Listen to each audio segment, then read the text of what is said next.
송구 영신 예배 때 주시는 하나님의 말씀은 요한성서 1장 1절로 4절입니다. 본문은 마귀에게 사용된 단어가 한 단어도 나오지 않고 성령께서 쓰시는 단어만 나온다는 것이 특징입니다.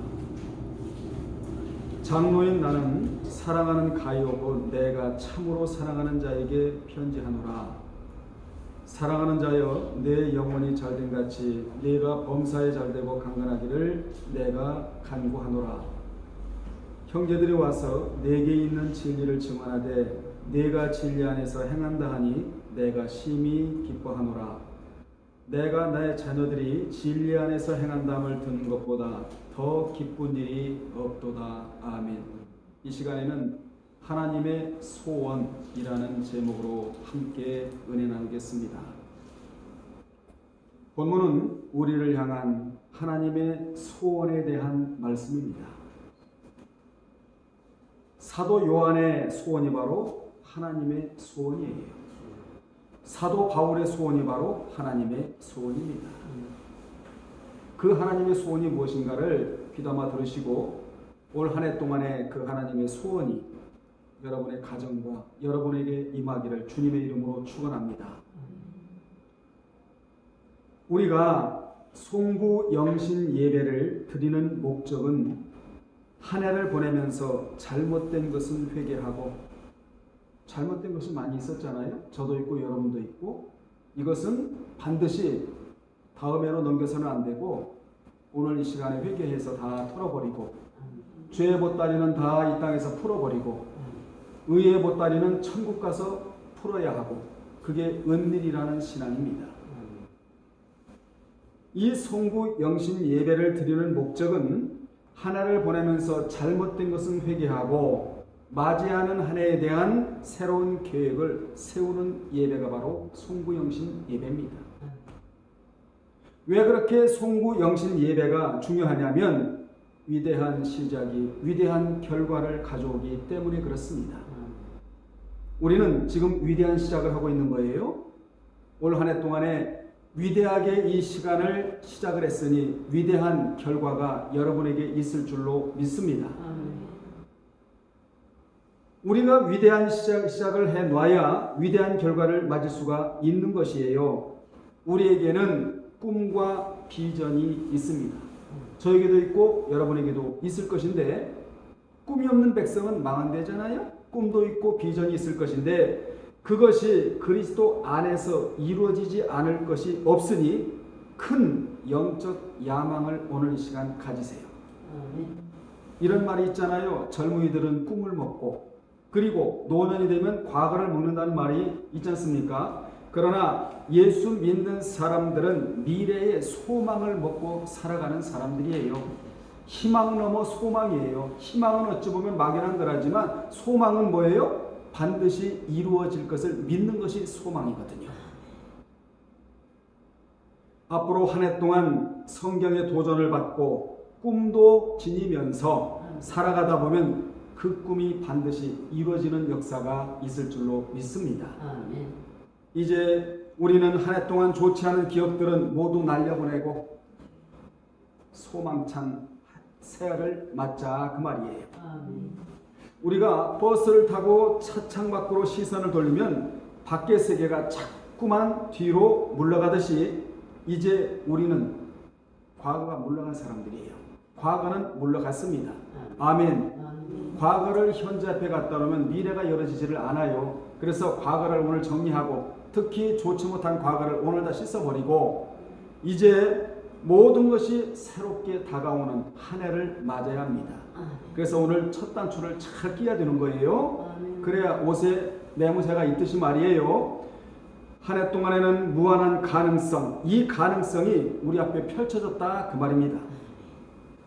그리고 우리에게는 앞으로 수많은 시간들이 주어질 거예요.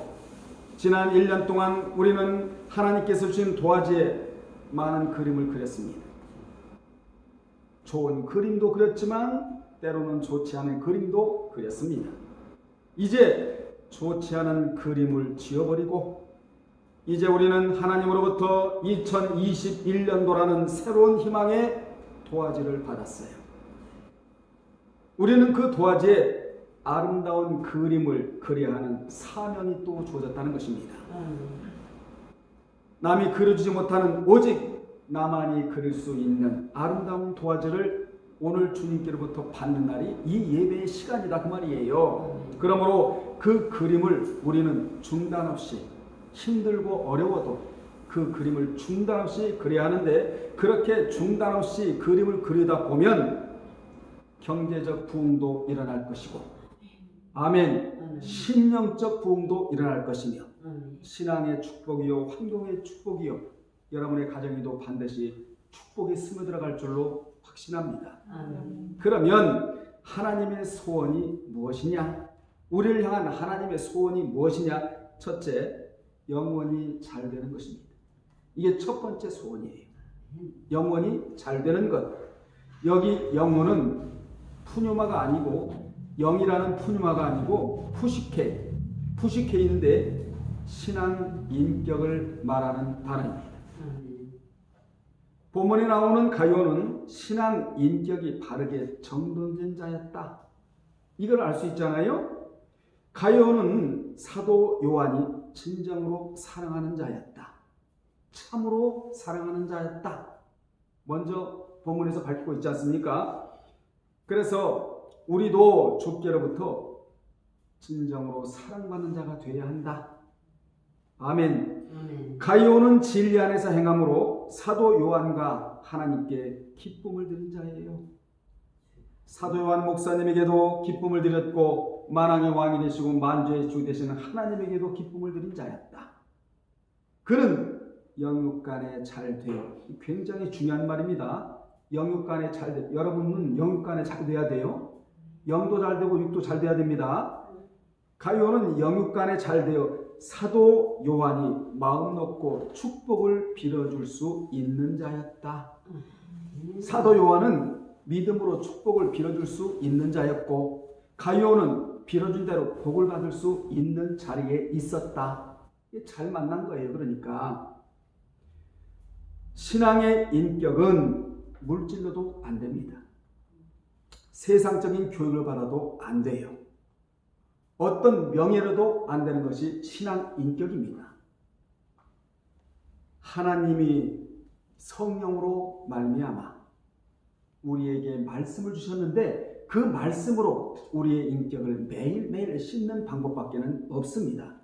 그래서 우리 하나님이 신앙 인격이 정돈되라고 오늘 이 시간 우리에게 뭘 주셨다고요? 도화지를 주셨는데 이 도화지를 제가 비유로 들은 것은 그 도화지의 아름다운 신앙 인격에 따라서 행실이 그려져야 하기 때문에 그렇다 그 말이에요. 여러분 성경에서 진정으로 주님을 만난 자들은 아름다운 삶의 그림을 화폭에 담은 자들이었어요. 이제 우리는 주님으로부터 2011년이라는 도화지와 물감과 붓을 받아들였습니다. 2021년이죠? 그죠? 그러므로 여러분은 그 어느 해보다도 가장 아름다운 그림을 그리시어 복을 받는 한 해가 되십시오. 아멘. 그러면 그림을 그린다는 게 구체적으로 무엇이냐? 주님과 교제하는 것도 그림을 그리는 것이요. 그리스도를 내 인생의 주인으로 모시는 것도 그림을 그리는 것이요. 주님과 늘 영적으로 사귀는 것, 이건 두말할 것도 없지 않습니까? 뿐만 아니라 헌신하는 것, 그리고 봉사하는 것, 그리고 예물 드리는 것, 주의를 철저히 지키는 것, 그리고 무엇보다도 영의 양식을 거르지 않고 매일매일 섭취하는 것, 이게 중요합니다. 여러분 우리는 무슨 일이 있다 할지라도 영의 양식을 걸러서는 안 돼요. 하루라도 걸러서는 안 돼요. 왜 안 되느냐? 영의 양식을 거르면 당장 영적으로 병이 들기 때문에 그렇습니다. 고독한 인생을 살아갈 수밖에 없기 때문에 그렇습니다. 인간에게는 이 세상의 그 무엇으로도 채울 수 없는 공간이 하나 있다고 말합니다. 그 공간은 오직 말씀으로만 채워야 한다. 아멘. 채우지 못한 인생은 절대로 아름다운 그림을 그릴 수가 없습니다. 여러분은 오늘 주님이 주시는 도화지에 복을 받을 수 있는, 복을 많이 받을 수 있는 그림을 잘 그려나가세요. 이것이 뭐라고요? 영혼이 잘 되는 것. 다시 말하면 신앙 인격이 정돈되는 것. 영육간의 복을 받을 수 있는 준비된 것. 이것이 바로 도화지에 아름다운 그림을 그려 넣는 것이다. 이것이 뭐라고요? 하나님의 첫 번째 소원이다. 두 번째, 범사에 잘 되는 것입니다. 인격이 잘 되는 것이 아름다운 삶을 그리는 기초적인 능력이라면 이제 범사가 잘 되는 것은 도화지 위에 능숙하게 그림을 그려 나가는 것이라 할 수 있습니다. 교회 안에는 신앙이 미숙한 자가 있고 능숙한 자가 있고 일꾼이 있고 일감이 있어요. 신앙이 미숙한 자를 이름하여 젖먹이 신자 그리고 육신적인 신자라고 말합니다. 고린도 교회가 젖먹이 신자, 육신적인 신자가 우월거랬대잖아요. 고린도전서 3장 1절 이하에 보면 이러한 자들의 특징은 시기와 분쟁을 일삼아요. 그러나 신앙이 능숙한 자는 신령한 자이며 단단한 식물을 먹는 자이고 성령의 인도를 철저히 받는 자. 이 자는 신앙이 능숙한 자입니다. 이런 자들이 바로 아름다운 그림을 그릴 수 있는 자이다. 하나님께서는 아담과 하와에게 에덴 동산을 만들어 주시면서 아름다운 그림을 그리기를 원하셨습니다. 그러나 그들은 그림을 그리지 못하고 그만 쫓겨남을 당했어요. 그러한 자들 때문에 무엇이 등장했냐면 율법이 등장한 겁니다. 율법이 등장하는 바람에 그 법을 지키느라고 우리가 얼마나 고생이 많습니까? 그들이 순종하여 율법이 등장하지 않았다면 은혜의 법만 있을 거예요. 늘 에덴 동산에서 하나님과 함께 거닐며 하나님과 동행하고 하나님의 말씀에 늘 귀를 기울이고 순종하고 사는 법. 이게 은혜의 법 아니겠습니까? 그런데 그들이 그림을 그리지 못하는 바람에 에덴 동산에서 쫓겨난 이후에 율법이 들어와서 우리가 이 율법을 지키느라고 얼마나 그동안 고생을 많이 하고 있습니까? 그러므로 교회나 세상에는 언제나 신앙의 그림을 그리지 못하는 자들 때문에 고통을 당해요. 여러분은 그림을 그리는데 척척 박사들이 되시기를 바랍니다. 여러분이 말씀의 붓을 들고 그림을 그리다 보면 주님은 그 손을 붙들어 주세요. 주님의 손은 보통 손이 아니잖아요. 능력의 손이요, 권능의 손이요, 안전의 손이요, 축복의 손이요, 치유의 손이거든요. 이 손이 여러분 손에 포개지기만 하면 우리는 끝나는 겁니다. 한 해 동안. 아멘 합시다. 그림을 그리는 자들 치고 실패의 인생이 없으며 좌절하는 인생이 없으며 신음하는 인생이 없습니다. 가난과 궁핍으로 고뇌하는 인생이 없고 탐욕의 종이 되어 결국 쓸쓸하게 사라져버리는 인생이 없습니다. 여러분은 한 해를 진정 복된 한 해로 만드시기를 원하십니까? 그렇다면 주님께서 오늘 우리에게 은혜로운 소재를 주시는데, 그림 그릴 수 있는 소재를 주시는데 그것이 뭡니까? 말씀을 주시는 거예요. 아멘. 아름다운 색깔의 물감을 주시는 겁니다. 그러므로 주님께로부터 좋은 붓을 받으셔서 감히 상상할 수 없는 아주 독특한 그림을 화폭에 담으시기를 주님의 이름으로 축원합니다. 한 해 동안 무슨 일이 있어도 신앙이 병들지 마시고 절대로 우리는 신앙이 병들어서는 안 돼요. 그리고 소위 시험 들지도 마시고 항상 건강하고 활기차게 살아가시기를 주님의 이름으로 축복합니다. 세 번째, 강건하기를 원하십니다. 우리를 향한 하나님의 소원의 세 번째는 주님이 우리가 강건하기를 원하신대요. 강건은 인간 생활의 가장 기본이 되는 것입니다. 강건하지 못한 좋은 그림을 그릴 수가 없기에 주님은 우리가 강건하기를 원하세요. 그래서 늘 우리는 어떤 기도를 해야 되느냐? 주여 나의 몸이 강건하기를 원하나이다. 우리는 늘 이 기도를 해야 돼요. 기도로 심으면 기도는 뭐죠? 살아있는 언어의 씨앗이에요. 그래서 이 기도를 심으면 우리가 강건해질 수밖에 없는 것입니다. 아멘. 그래서 늘 우리는 건강을 달라고 기도하며 하나님 앞에 매달려야 할 필요가 있는데 성경에 최고의 건강의 비결이 나옵니다. 이건 약이 아니에요. 유능한 명의를 만난다? 그런 얘기도 아니에요. 출애굽기 23장 25절에 보면 명약 중에 명약이 뭐냐? 여호와를 섬기는 것이다. 아멘. 이렇게 말씀합니다. 여호와를 섬기는 것이 최고의 건강을 지키는 명약 중에 명약이라고 25절에 보면 너희 하나님 여호와를 섬기라. 여러분 한 해 동안도 하나님을 섬겨왔잖아요. 섬겨왔기 때문에 오늘 기쁨으로 예배를 드릴 수 있는 거예요. 여호와를 뭐하라? 섬기라. 그리하면 이거 보세요. 행연약이죠. 그리하면 여호와가 너희의 양식과 물에 복을 내리고 너희 중에 병을 제하리니 이렇게 말씀하셨단 말이에요. 그러므로 여호와를 섬기면 양식과 물에 복을 내리고 너희 중에 병을 제하여 주겠다. 이렇게 말씀하셨으므로 한 해 동안 여호와를 섬겨왔으니까 이제 시작되는 한 해도 하나님을 섬기다 보면 이 안에 뭐가 들어가 있을까요? 기도가 들어가 있고 바람이 들어가 있고 소망이 들어가 있으므로 하나님께서 여러분의 몸을 건강하게 돌려놓으실 줄로 믿습니다. 아멘. 주님은 우리에게 구원만 얻어 살라고 하지를 않으셨어요. 이 땅에 사는 동안에도 강건하기를 원하십니다. 그 때문에 주님께서 우리의 질병을 대신 짊어지시고 십자가에서 돌아가셨다는 걸 우리는 알아야 됩니다. 주님은 십자가에서 원죄만 사해 주신 것이 아니라 우리의 연약한 질병도 대신 짊어지셨다. 이걸 믿으라 그 말이에요. 그래야 기도가 나올 거 아니겠어요? 그래야 몸의 건강의 염려를 뒤로 놓고 여호와를 섬기려고 하지 않겠느냐 그 말이에요.